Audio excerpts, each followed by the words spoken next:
Meebatiin maali fayyadamu dhagaa yeroon gabbaa fadhu qalama foragaa teessisuun adorkee baraa dubbeen haqaa nu beekaa jaljennaa jarannu tuttuqaa kanaafuu hiyyootti dirqamne hakeeka. Waan akkanaatiif isin eegaa jirra. Wanti kun isin ilaallata. Waan kana osoo nu miira du'aanolee haaromuu malee jennee miira jalaa qabannaa osoo hin taane kalee isin qabanne haga danda'ame bee wanti kun osoo isiniin bareedee tola. Nullee akka hawaasaatti isin cinaa jirra. Hawaasni waa'ee keessan haasa'aa jira. Harka isinidha waa'ee kanarratti hawaasa guutuudha. Dhimmi kun dhimma Oromoo hundaati. Oromoon kutaa biraa osoo dhufee magaalaa Itayyaa dhufee naannoo akkana dhufee Asallaa dhufee Arsii Yuunivarsiitii dhufu osoo siidaa kana laaluu daawwadhu malee hin deemu jedhee garana dhufee maqaan nu bada. Nuun fakkaatu. Waan kana baay'ee ta'uu hidhamneetii miti. Waan kana nu sirreessaa jennee akka Oromiyaa aga federaalaa deemuun hin danda'ama. Maalinnaan kun gaafii mirgaati. Waan paartiidhaan wal qabatu miti. Waan nama dhuunfaa dhiibbaa geessuu miti. Waan qondaaltota qeeqsisuu miti. Maalinnaan waa'ee aanolee dubbachuun aanolee ijaaruun yoo kamiidhullee amaaranidha. Ammaaf qilleensi OPDO fi amaara jidduu jirullee gaarii miti. Kanaaf obbo Shimee Faallee harkanuudhaan jedhee yaada. Qaamni gumuun harkanuudhaan yeroo kanatti maalinnaan namni amma yeroo kanatti amaara deeggaraan jiru waan hin jirreef jechuudha. Immoo carraa kana fayyadamee osoo jarri Oromaaraa fiddee lafaa waliin afarsiin nu carraa kana fayyadamnee siidaa keenya haaromfachuun gahee hunda keenyaati. Qabsoon lammaffaa obboleettiin keessa akka dura yoo haasoftu nu maallaqan feenu waamaadhaa turte dhugaadha. Sadarkaa amma jiru kana maallaqan feenu. Garuu xiiqii keessa nu seensisee dhiibbaa goonee dhiibbaa nu gooneen ofii keessanii barbaadan haaromfadhaa yoo dhufte nu warra biyya keessa irraa ni jiru irraa jalqabee wanni nuti maallaqan barbaanneef hin jiru. Garuu ammaa miti sadarkaa qaba sunillee. Ammaaf qaamnummaan biyya harkaa qabu kallattii kamii waan kana nu suphuu danda'a waan jedhu. Kallattii amma deemnu kana yoo wanni hundi nu milkaa'e what is the next plan? Wanni taan wanni nu fakkaatu wanni nurraa hafe maali? Fakkeenyaaf magaalaa Asallaa keessatti jiddu gala bakka amma duraan Jawaarii ture amma biyyitti maxxansasanitti daandiin achirraa gadi garagatti daandiin adii gammadaa jedhama. Amma iddoon sun akka magaalaa iddoo addabaabaa hin barbaachisu. Hojii hafoo jechuudha. Namni muraasni hin beektan jedhee yaada. Warroonni magaalaa Asallaa sirrii beektan. Rogeetii magaalaa Asallaa teekkirii bakka san jirti. Bakki kun daandii adii gammadaattu gadi garagale. Of dura addabaabaayin bakka sanitti naannoo hojjetamuun isaa hin oolu. Inni kun immoo osoo nadhii gammadaatiin ta'e nama tolu. Fakkeenyaaf isin kaasaa jira. Wanni hojjetamu waa hedduutu jira. Garuu isuma dura hojjetameeyyuu mee kunuunfachuu dandeenya moo hin dandeenye ijennoon keenya maal fakkaata waan jedhu. Kanaaf ijoollee keenya keessaa'uu ijoollee naannawa Itayyaa, Asallaa, Saguree maalinnaan namni akkuma itti dhiyaatuun beektee miirri isaa garagara.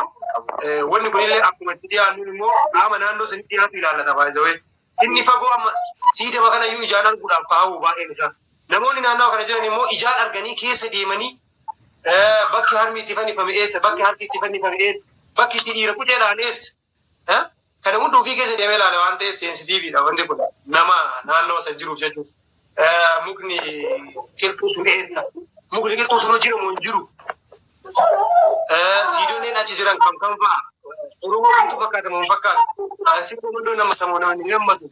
Qe'een teenne nu fakkaatti. Seensarratti maaltu jira? Biqiltuu akkamitti dhaabatee jira? Barjaan yookiin taappellaan gara gibbii sanii yoo seenan nama simatu akkam jira? Jiraayyuu baay'inaan kana dura kaargee ture Amaariffa moo akkamii gabarraa yoo akkamitti maqaa Amaariffa kana dagaagsiin afarmaafamuun godhanii akkamitti Amaariffi naannoo sana. Mee mijattii seensisan amma yuutii godhi James.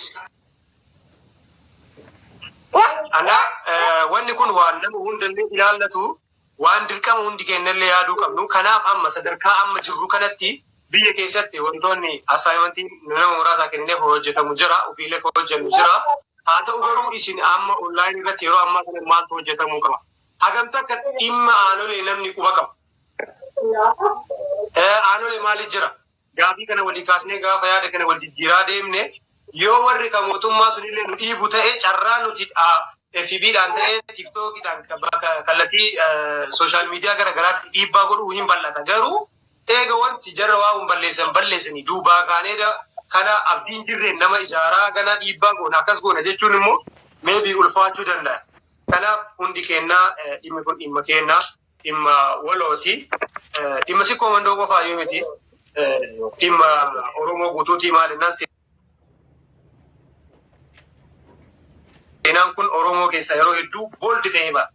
Akkuma badoomaan seenaan goobana daacee booldi ta'ee ba'u gaafa akkuma suukanneessaa dirree Itoophiyaa kanarra hojjetameen seenaan Minilikii booldi ta'ee ba'u negatiivii saniin immoo dhiirummaa fi miidhaan goonsaan akkasuma immoo lolaan cabsuu dadhabanii tooftaa garaagaraatiin itti deemuun immoo kallattii biraatiin wanta sanfaana ba'u yoo jiraate akka Oromoo guutuuttuu dhimma aanoleeti hangafatti jechuudha. Aanol immoo wanna waraanaa wanna adda isa taasisu jiddu gala biyyattiirra jirti. Namni Finfinnee gabbu'ee guyyaa takkaan fiigee bira ga'a. Carraan namni qaamni barbaade addunyaarraa gara Afrikaa dhufee siidaa aanolee arguu bal'aadha.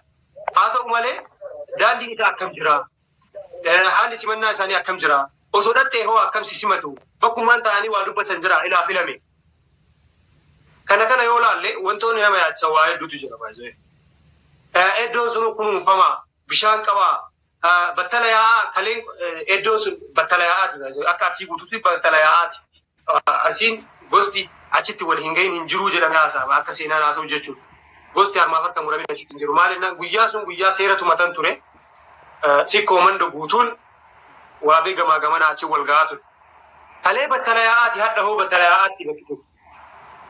Osoo naannoo sanitti dubbii wayii dhalate namni gibbiin haxirii saniin ala taa'eeti immoo kan mari'atu haxirii san keessa taa'ee iddoon wayii mijatee fi odaa wayii dhaabatee yookiin munni bal'atee gaaddisa gahaa qabu wayii dhaabatee achi jala taa'aa jiraadha manguddoon. Maalinnaan akka manguddoon achi jala taa'ee haasaa garaagaraa haasa'uun seenaan achirraa bal'ataa deema. Namni kallattii garaagaraati yeroo garaagaraatti dhufee aanolee ilaalaa deemaa jira waan ta'eef jechuudha. Kanaaf dirree Sheek Huseenuu misoomsaara waan ta'eef aanolee misoomsuu hin dadhabanii aanolee nuuf dirree Sheek Huseen caala. Maalinnaan harmatu itti muran harmi haadholee ittiin dhaabasee kun haasaattuu nama suukaneessa gochaan gaafa gocha deebistee sammuu keessatti piraaktis gootee of keessa ilaaltamu akka haga ulfaatu namuu beekaa namni fayyaa qabu jechuudha. Harma laafaa harmi irraa uumuu jechuun hagam akka ulfaatu namuu seensi godha jedhee yaada. Harka nurraa citee keessaa harki mirgaa dhiiraa citu jechuun illee maal akka ta'e kufaati akkamii akka fidu beektanii haa ta'u garuu sababa maqaa isaa yaadadhu goota tokkotu harka mirgaa murama yoo harka bitaa mate ta'e malee jedha harka bitaatti kenneen harka mirgaatiin dhaheeti diina san galaafateeti icciitii san gubbaa akka ol baase silaalaal tokkuma takkaan achi guuraa fixan ture dibbee dhaqa dhayamu iyyi namaan dhaga'amaan turre wanni achitti wanti achi raawwatame hedduu waan nama gaddisiisu seenaa kenna kan ammoo magarsu nuyi ajala deemee kunuunfatu nuyi. Kanaaf biyyi tun numaan madaalamtee amma dhiirti biraa boollaa yaatu akka ta biraa dhalattuuf talitti agalittee ammaaf abbaan biyyaa numaa argan kana yoo nu jabaan immoo wanni seenaa wayii cobsinee addunyaa kanarraa wanni hin deemneef hin jiru. Inni guddaan nuti addunyaa kanarratti bu'aa buusnee deemuudha malee ba'aa qofa taanee deemuudhaa miti.